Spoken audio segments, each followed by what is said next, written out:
नमस्कार मंडळी, Monika's corner मराठीमध्ये तुमचं स्वागत आहे.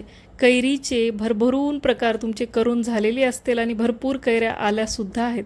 पण आज जो मी तुम्हाला प्रकार दाखवणार आहे ना, तो जरा हटके आहे. वेगळा लागतो, वेगळ्या आकारात आपण तो बनवतो आणि मस्त राहतो सुद्धा. चला तर मग वेळ न घालवता रेसिपीला सुरुवात करूया.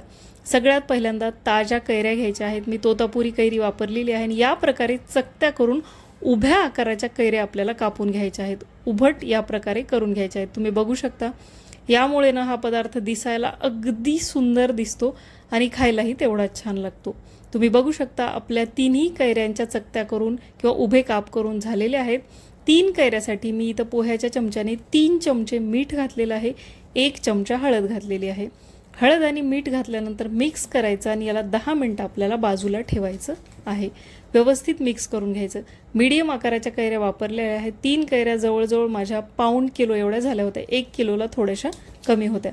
त्यानुसार तुम्ही तुमचं प्रमाण किंवा तुम्ही जर हा पदार्थ बनवत असाल तर त्याप्रमाणे तुम्ही करू शकता. एक झटपट मसाला तयार करायचा आहे. 2 मोठे चमचे मोहरी घेतलेली आहे. तुमच्याकडे असेल तर तुम्ही मोहरीची डाळसुद्धा वापरू शकता. 1 चमचा जिरे घेतलेले आहेत. ज्या चमच्याने मी मीठ घेतलंय त्याच चमच्याने हे सगळे पदार्थ मोजून घेतलेले आहेत. 2 चमचे बडीशोप घेतलेली आहे. अर्धा चमचा हिंग घातलेलं आहे आणि पाऊण चमचा किंवा 1 चमच्याचं जवळजवळ मी मेथीदाणे घातलेले आहेत. अगदी कमी गॅसवर आपल्याला यामधलं मॉइश्चर काढून घ्यायचं आहे. याला खूप प्रमाणात भाजायचं नाही. मॉइश्चर काढायचं 2 ते 3 मिनटासाठी गरम कढईत कमी गॅसवर आपल्याला याला भाजून घ्यायचं आहे किंवा रोस्ट करून घ्यायचं आहे. 2 मिनटं झालेले आहेत. सगळे पदार्थ काढून मिक्सरच्या भांड्यात थंड झाले की याचा बारीक मसाला तयार करून घ्यायचा.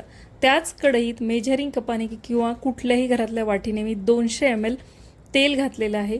मी शेंगदाण्याचं तेल वापरलेलं आहे. तुम्ही मोहरीचं तेल वापरलं तरी चालेल. तेल कडकडीत गरम करून थंड करायचं. त्यानंतर 1 चमचा लाल तिखट घातलेला आहे. मी बेडगी मिरची पावडर वापरलेली आहे. तुम्ही तुमच्या चवीनुसार, आवडीनुसार, तिखट खाण्यानुसार लाल तिखटाचं प्रमाण कमी जास्त करू शकता.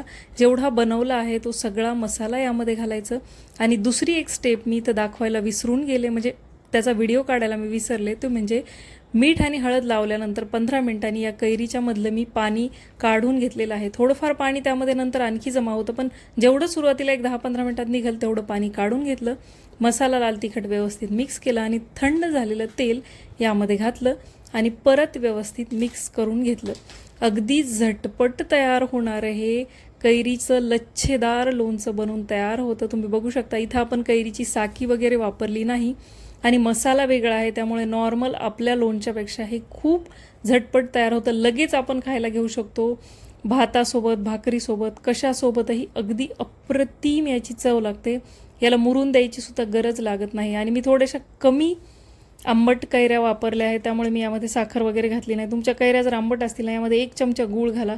एवढं अप्रतिम चवीचं लोणचं तयार होतं ना, तुम्ही नॉर्मल लोणचं खाणं सुद्धा विसरून जाल, याची गॅरंटी आहे. तुम्ही बघू शकता एक अर्धा दिवस मी याला तसंच बाहेर ठेवलं होतं. आणखी व्यवस्थित मिक्स केलं आणि हवा बंद कोरड्या काचेच्या बरणीत भरून ठेवायचं. यामध्ये हे लोणचं बनवताना कुठलंही भांडं किंवा जे आपण साहित्य वापरतोय ते कोरडंच वापरायचं.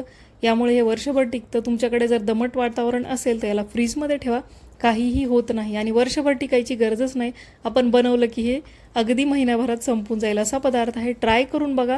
व्हिडिओ आवडला तर लाईक, शेअर, सबस्क्राईब करा. मी भेटते अशाच एका छानशा रेसिपीसोबत पुढच्या व्हिडिओमध्ये. तोपर्यंत बाय.